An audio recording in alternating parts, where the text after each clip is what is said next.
बहुत पुराने समय की बात है। एक बहुत गरीब औरत ने एक सुंदर बेटे को जन्म दिया। उस बच्चे के हाथ पर नीले रंग का एक बड़ा सा दाग था, जो पंडितों के अनुसार उसे भाग्यवान बना रहा था। उसके जन्म के साथ ही उस गांव के ज्ञानी ध्यानी पंडित ने भविष्यवाणी की कि यह बच्चा 14 साल की उम्र में एक राजकुमारी से विवाह करेगा और खुद राज करेगा। एक दिन ऐसा हुआ कि एक राजा शिकार खेलते हुए रास्ता भूलकर उसी गांव में आया, जहां उस बालक का जन्म हुआ था। गांव वालों ने उस राजा को पहचाना नहीं, क्योंकि उन लोगों ने कभी उसे देखा ही नहीं था। गांव के एक बूढ़े ने बातों बातों में राजा को बताया कि कुछ दिनों पहले उनके गांव में एक ऐसा बच्चा पैदा हुआ है, जो 14 साल की अवस्था में इस राज्य के राजा की लड़की से विवाह करेगा। राजा को यह बात सुनकर बहुत गुस्सा आया, क्योंकि कुछ दिन पहले उसके घर में एक बेटी का जन्म हुआ था। राजा वैसे भी बहुत ही घमंडी और कठोर हृदय का व्यक्ति था। राजा ने सोचा कि क्यों न मैं उस गरीब औरत को कुछ धन देकर इसका बच्चा इससे ले लूं और इसका काम तमाम कर दूं। वह गांव के उस बूढ़े से बोला, बाबा, तुम मुझे उस औरत के पास ले चलो।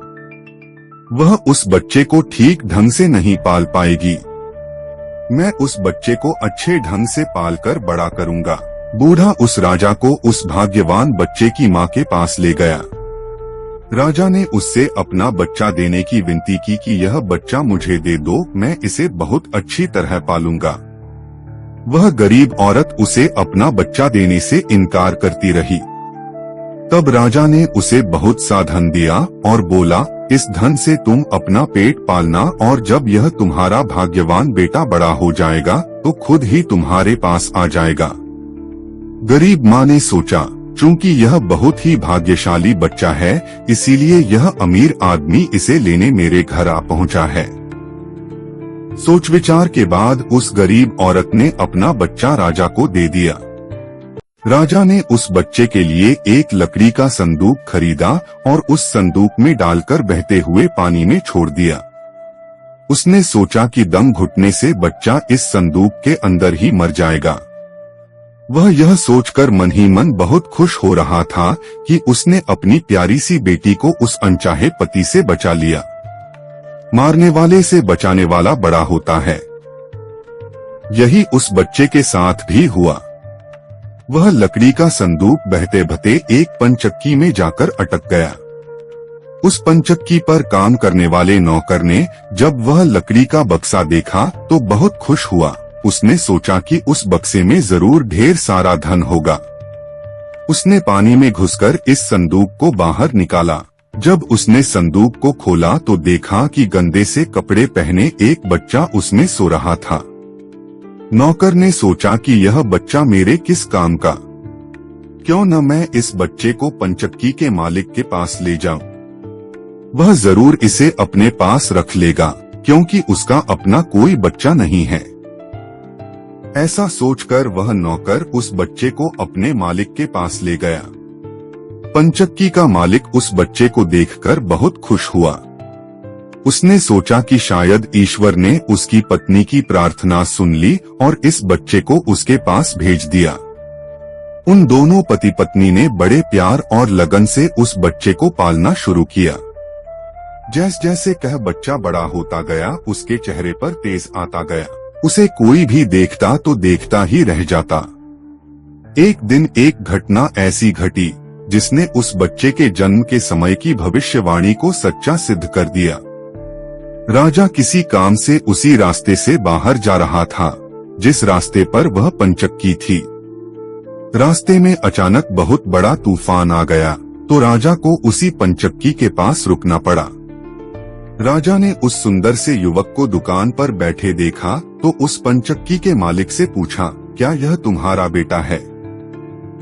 यह तो बहुत ही सुंदर है, चक्की का मालिक बोला, यह मेरा बेटा ही है, क्योंकि हमने ही इसे पाल पोस कर बड़ा किया है।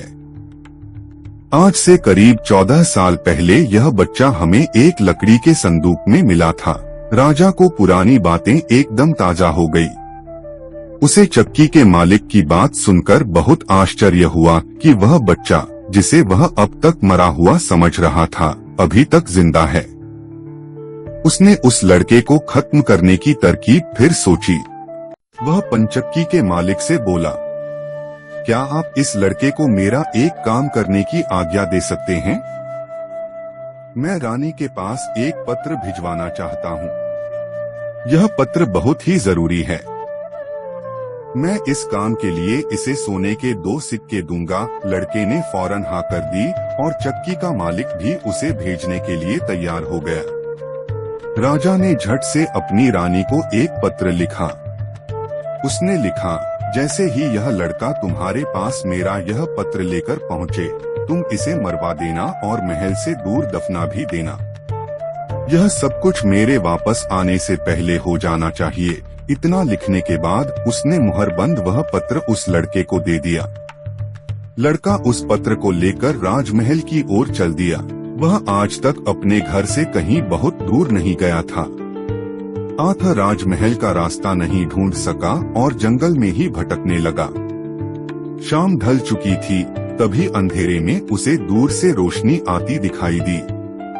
वह दौड़कर उस रोशनी की तरफ गया तो देखा कि वहाँ पर एक छोटा सा कच्चा घर था।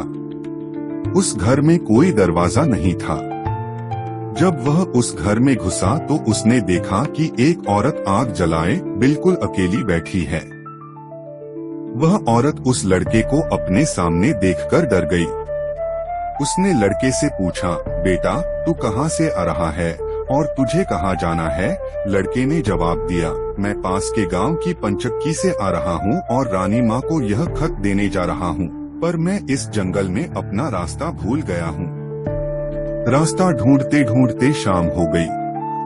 अंधेरे में मुझे यही घर दिखाई दिया, इसलिए मैं रात गुजारने के लिए यहाँ आ गया। उस औरत को उस लड़के पर बहुत दया आई, क्योंकि वह डाकुओं के ठहरने की जगह थी और वह औरत उन डाकुओं की नौकरानी थी। उसे डर था कि अगर डाकुओं ने उसे देख लिया तो उसे मार डालेंगे। लड़के को यह जानकर पहले तो कुछ डर लगा कि वह डाकुओं के घर में घुस गया है, पर अंधेरे में कहीं और जाना भी आसान काम नहीं था और दिन भर चलते रहने के कारण वह बहुत थक चुका था, सो उसे बहुत जोरों की नींद आ रही थी। वह उस औरत के कहने पर घर के एक कोने में चुपचाप जमीन पर सो गया। आधी रात के बाद जब डाकू उस घर में आए तो किसी और को अपने घर में सोता देखकर अपनी नौकरानी पर बहुत गुस्सा करने लगे।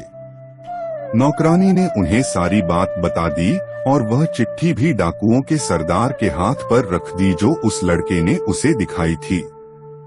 राजा की मोहर देखकर उन डाकुओं को उस चिट्ठी पर कुछ शक हुआ। सरदार ने बड़ी सावधानी से उस चिट्ठी को खोलकर पढ़ा तो सोते हुए उस लड़के पर उसे बहुत तरस आया। उसने उस चिट्ठी को फाड़ दिया और एक दूसरी चिट्ठी उसमें रख दी। उस चिट्ठी में लिखा था, जैसे ही यह लड़का राजमहल में पहुँचे, तुम इस लड़के से अपनी राजकुमारी का विवाह कर देना। यह काम मेरे वापस आने से पहले ही पूरा हो जाना चाहिए। यह खत उन्होंने उस लड़के के सामने रख दिया और सुबह होने से पहले ही डाकू वहां से चले गए। सुबह जब वह लड़का सोकर उठा तो उस औरत ने उसे कुछ जलपान कराया। फिर वह लड़का राजमहल की ओर चल पड़ा। राजमहल पहुंचकर उसने वह खत रानी माँ तक पहुंचा दिया। रानी ने जब खत पढ़ा तो उसे बड़ा आश्चर्य हुआ कि राजा ने यह कैसी आज्ञा दी है। एक अनजान लड़के से वह अपनी राजकुमारी का विवाह कर दे। खत पर राजा की मोहर लगी हुई थी। यह कोई धोखा भी नहीं हो सकता। राजा के वापस आने से पहले ही उसे अपनी बेटी का विवाह इस लड़के से करना था। रानी ने लड़के को अपने पास बुलवाया। उसका भोला भाला और सुंदर चेहरा उसे बहुत पसंद आया और उसने अगले ही दिन उससे अपनी बेटी का विवाह कर दिया। लड़का राजकुमारी के साथ सुख से उस महल में ही रहने लगा। कुछ महीनों बाद राजा वापस अपने राजमहल में आया तो उस लड़के के बारे में जानने के लिए बहुत उत्सुक था, पर उसे जब यह पता लगा कि रानी ने राजकुमारी का विवाह उसी लड़के से करवा दिया है तो उसे बहुत गुस्सा आया। उसने अपनी पत्नी से वह खत मांगा। राजा ने उसमें उस लड़के से राजकुमारी के विवाह की बात लिखी देखकर हतप्रभ रह गया। उसे लड़के पर शक हुआ। उसने लड़के को अपने पास बुलवाया और उसे सच्चाई बताने की आज्ञा दी। लड़का बोला, हे राजन, मुझे कुछ नहीं पता कि इस खत में आपने क्या लिखा था, क्योंकि मैं तो इसे ऐसा ही लेकर आ गया। हाँ, जंगल में मैंने एक पुराने घर में रात जरूर गुजारी थी, क्योंकि मैं राजमहल का रास्ता नहीं ढूंढ पाया था और जंगल में भटक गया था। वैसे भी राजा को उस लड़के से बहुत नफरत थी। वह नहीं चाहता था कि उसकी बेटी से शादी करने के बाद वह इस राज्य का राजा बने।